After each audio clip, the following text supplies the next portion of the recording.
नामवर अदाकारा बुशरा अंसारी से मिलने उनके डिफेंस कराची में वाक़े घर पहुंचे। उनके शौहर इकबाल अंसारी ने इस्तकबाल किया और ड्राइंग रूम में बिठाया।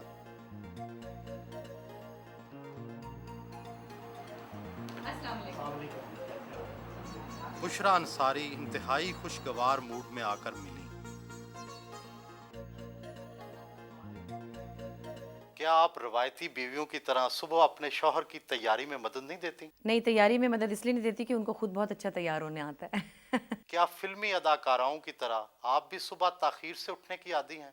मेरी फिल्में चलती ही नहीं, ना मैंने फिल्मों में कभी काम किया है, क्योंकि मैं फिल्म एक्ट्रेस नहीं हूँ। मसरूफियत पर है, अगर बहुत देर में सोई हूँ तो फिर मैं 10 बजे उठ जाती हूँ, लेकिन मैं 2-3 बजे तक नहीं सो सकती। आपकी जिंदगी बहुत मसरूफ गुजरी है, क्या आप बच्चों को वक्त दे पाती थीं? मेरे बच्चों को माशाल्लाह कोई किसी किस्म की इस तरह की शिकायत नहीं है, और कोई शिकायत हो तो हो, लेकिन ये नहीं है कि हमारी अम्मी बिज़ी थी तो हमें टाइम नहीं दिया। स्कूल से पिक भी किया उनको, स्कूल में छोड़ा भी, मतलब ड्राइविंग भी की उनकी मैंने। और रात को मेरे शोज़ होते थे, मैं देर में आती थी, कभी 2 बजे आई, कभी 4 बजे भी आई, लेकिन कभी ऐसा नहीं हुआ एक दफ़ा भी कि मेरे काम की वजह से मेरे बच्चों की छुट्टी हुई हो। कभी वो लेट नहीं हुए।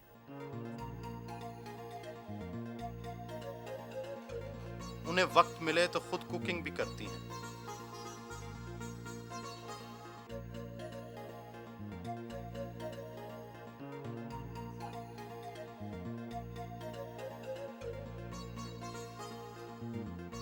कौन सी चीज़ सबसे ज़्यादा अच्छी पकाती हैं और कौन सी चीज़ सबसे ज़्यादा बुरी? वैसे कुछ लोग कहते तो हैं कि मेरे हाथ में टेस्ट है, लेकिन भिंडियाँ बहुत शौक से और अच्छी भी पकाती हूँ। बुरी तो नहीं पकाती, मतलब जो चीज़ नहीं आती वो नहीं पकाती। अभी तक तो कुछ ऐसा ख़ास बुरा नहीं किया। पसंदीदा खाने कौन से हैं? खाने का मुझे बहुत शौक़ है, और खाने पीने में बड़ी डिफरेंट टाइप की चीज़ें, जैसे बेसन की रोटी है, सरसों का साग है, मकई की रोटी है, और कड़ी है, कांजी है। मैं लाहौर से काली गाजरें लाई थी, मैंने मटका ख़रीदा, उसमें कांजी डाली। और सरसों का साग भी मैं लाहौर से लेके आती हूँ, क्योंकि मुझे वहाँ का जो उस ज़मीन का टेस्ट है साग का, बस वो बहुत पसंद है। फिर असली घी हमारा मानसहरा से आता है। और मतलब इन चीज़ों में मैं बड़ी पर्टिकुलर हूँ, मुझे अच्छे चावल चाहिए, बेस्ट क्वालिटी के। खाने पीने में बिल्कुल हम कॉम्प्रोमाइज़ नहीं करते। गोश्त भी मुझे बेशक थोड़ा महंगा हो, मगर अच्छी क्वालिटी का।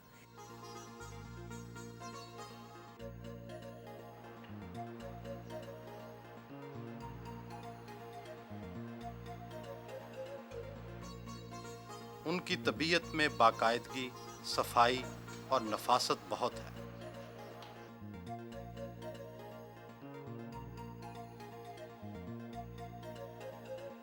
वो मुसन्नफ़ा भी हैं, इन दिनों ड्रामा लिख रही हैं।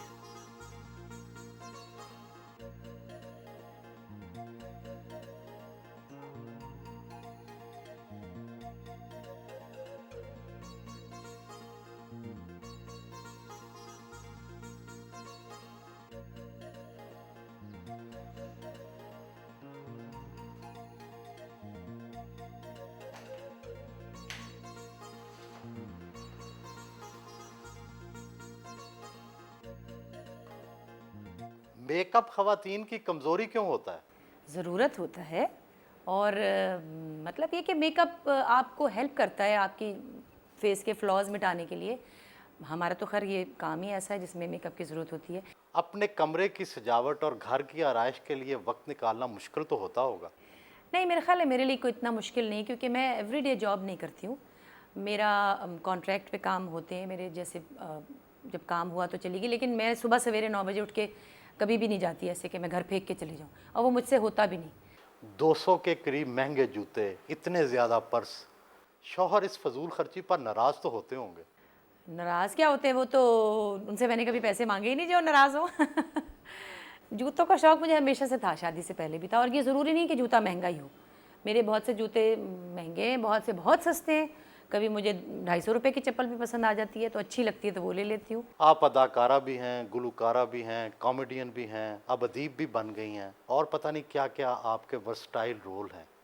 तो क्या आप इन सब से इंसाफ कर पाती हैं?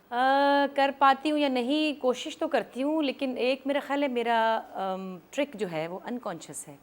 वो ये कि मैं बहुत ज़्यादा जल्दी हर काम नहीं करती। मसलन मैं गाती हूँ तो 2 महीने बाद गा लिया या कभी 3 महीने बाद गा लिया। अब ये है कि मैं कभी कभी लिखती हूँ, जब मेरा कुछ दिल चाहता है कहने को तो लिखती हूँ, अपनी मर्ज़ी से लिखती हूँ, तो लोग कहते हैं कि अच्छा लिखती हूँ।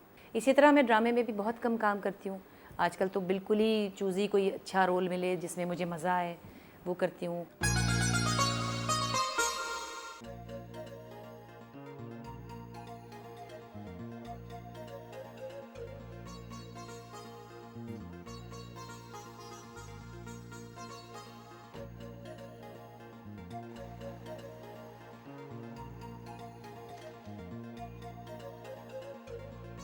गाने की रिकॉर्डिंग के लिए स्टूडियो पहुंची।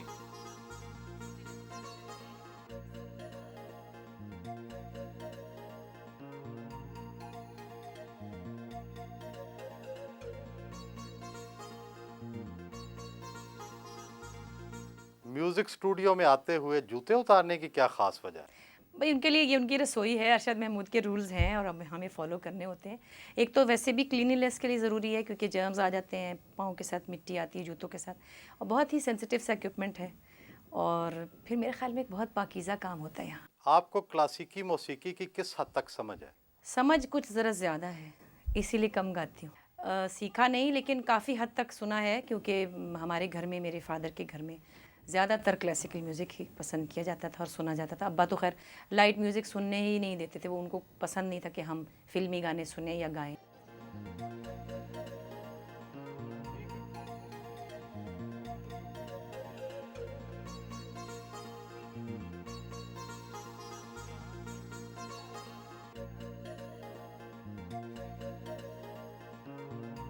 बालों की सेटिंग और मेकअप के लिए ब्यूटी पार्लर आई।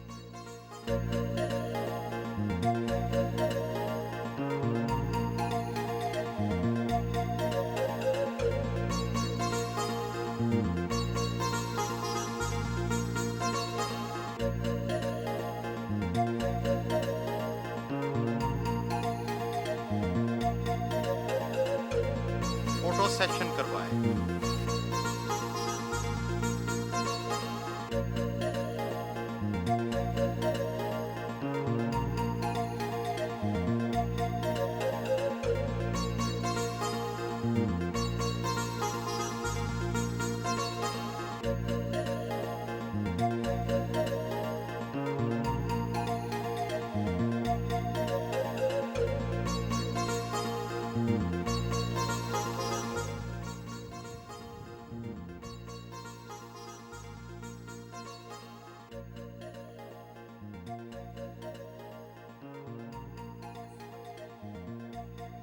आपकी उम्र बढ़ने की बजाय कम हो रही है, आपकी फिटनेस का राज क्या है? वैसे तो खैर कहने को क्या है, मैं कहूँ जी, मैं सुबह जिम जाती हूँ, फिर मैं जूस के गिलास पीती हूँ, फिर मैं ट्रेडमिल पे चलती हूँ, फिर मैं उल्टी टंग जाती हूँ, मैं कुछ भी नहीं करती, मैं सिर्फ शाम को वॉक करती हूँ बस।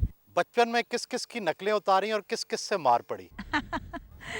नकलें तो खैर एक शैतान बच्चा सभी की नकलें उतार लेता है, वो शैतान बच्चा आपकी भी उतार सकता है।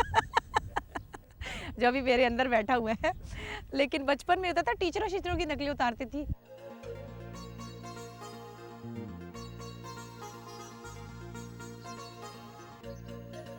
वॉक करने गोल्फ क्लब जाना उनका मामूल है।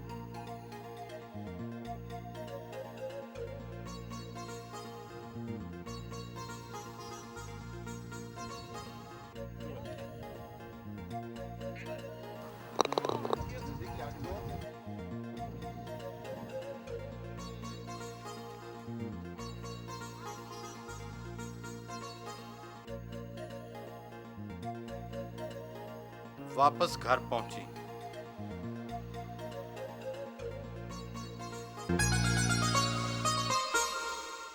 पाकिस्तान के टीवी ड्रामों में अक्सर एक ही कहानी दोहराई जाती है।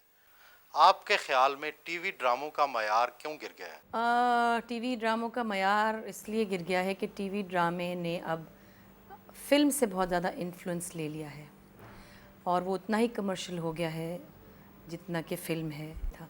दूसरे, इतनी ज़्यादा क्वांटिटी में जब ड्रामा बनेगा और कंटेंट लेवल उसका इतना लो होगा, इतना शैलो होगा, तो वो ज़ाहिर है अपना असर तो नहीं छोड़ेगा। जो अच्छा ड्रामा, जिसको आप अच्छा ड्रामा समझते थे, वो दरअसल ड्रामा था, ये ड्रामा नहीं है। आप छिपकली और काकरोच से तो ज़रूर डरती होंगी। बहुत डरती हूँ। कॉकरोच तो मेरी जान ले सकता है। पाकिस्तान में लोग सियासत से लातल्लुक़ क्यों हो गए हैं? आपकी हमदर्दियाँ किस सियासी जमात के साथ हैं? हमदर्दी का जो सवाल ही पैदा नहीं होता। हमदर्दी तो किसी कमज़ोर से की जाती है। सियासतदान और सियासत वैसे तो कमज़ोर हो चुके हैं क्योंकि उनकी क्रेडिबिलिटी ख़त्म हो चुकी है। लोगों की नज़र में उनकी अहमियत, लोगों के दिलों में उनकी मोहब्बत, उनका एतबार सियासी लोगों का ख़त्म हो चुका है। मज़हब का हर इंसान की ज़िंदगी में कुछ ना कुछ अमल दखल ज़रूर होता है। आप कितनी मजहबी? मैं मज़हबी इस तरह से हूँ कि मेरा अल्लाह के फ़ज़ल से खुदा पे बहुत स्ट्रॉन्ग बिलीफ है। मेरा फ़ेथ बहुत ताकतवर है। मगर मैं इतनी अच्छी मुसलमान नहीं समझती अपने आप को कि जो बहुत अच्छी तरह मज़हब को प्रैक्टिस करती हूँ। बहुत सारी चीज़ें हैं जो बहुत सारे फ़राइज़ हैं, जैसे 5 वक्त की नमाज़ है। मैं 5 वक्त की नहीं पढ़ती। कभी 3 वक्त की पढ़ ली, कभी 2 की पढ़ ली, कभी 1 भी नहीं पढ़ी। कुछ बेतरतीब सी नमाज़ी हूँ लेकिन पढ़ती हूँ, तो जब भी पढ़ती हूँ ज़रा दिल से पढ़ती हूँ। पाकिस्तान और भारत की फ़िल्मों में बहुत बड़ा फ़र्क नज़र आता है। पाकिस्तान की फ़िल्मों को ज़वाल क्यों आया? किसी भी फील्ड में एजुकेशन ना हो तो वो फील्ड वीक होती है, और फिल्मों में भी यही हुआ कि जहालत ने बहुत काम दिखाया क्योंकि पढ़े लिखे लोग कम थे। खुर्शीद अनवर थे, एस सुलेमान साहब फिल्में बनाते थे, नज़रुल इस्लाम साहब थे, गिने चुने मतलब 5-7 लोग हैं, और भी लोग हैं शायद पहले लोगों में, मुझे इतने ज़्यादा याद नहीं है नाम। कहते हैं शो बिज़ की दुनिया में वफ़ा नहीं होती। आपके साथी अदाकार कितने वफ़ादार हैं? मेरे तो बहुत प्यारे दोस्त हैं, और शो बिज़नेस की दुनिया अगर ऐसी है जैसी कि जिसमें मैं रहती हूँ तो बहुत अच्छी दुनिया है, और मुझे तो बहुत अच्छा लगता है। मेरे दोस्त बहुत अच्छे हैं, बहुत प्यार करने वाले, बहुत सिंसियर हैं। हम लोग एक दूसरे के लिए बहुत हेल्पफुल हैं, एक दूसरे की तकलीफ़ महसूस करते हैं और जेन्युइनली एक दूसरे से मोहब्बत करते हैं। पाकिस्तान की फ़िल्मी अदाकारा कौन सी पसंद? फ़िल्मी अदाकारा वैसे तो खैर ग्लैमरस प्रिटी फेसेस तो बहुत सारे हैं। एक ज़माने में मुझे दीबा बहुत अच्छी लगती थी, बहुत मासूम सी उनकी शक्ल थी, और she use to be a good performer. Deeba मेरे बचपन की बात है जब मैं उनको देखती थी। उसके बाद Babra Sharif was another good performer. She use to act well. एक तो क्यूट तो थी ही शक्ल में, लेकिन वो एक्ट्रेस भी अच्छी थी। आजकल की हीरोइनों में कोई पसंद नहीं है? अच्छी है सारी, अब तो मतलब अच्छी वेल मेंटेन्ड हैं, प्यारी प्यारी प्रिटी प्रिटी शक्लें हैं, लेकिन थोड़ा बोलती ज़्यादा है, एक दूसरे के ख़िलाफ़ भी और अपने बारे में भी। आपने मलका तरन्नुम नूरजहां, ताहिरा सैयद, सलमा आगा और न जाने किस किस की पैरोडी की। सबसे ज़्यादा मज़ा कब आया? मज़ा तो खैर सभी में आया था, लेकिन मेरा ख्याल है सलमा आगा की काफ़ी close to her real personality था। घर के सब अफराद ने रात का खाना इकट्ठे खाया।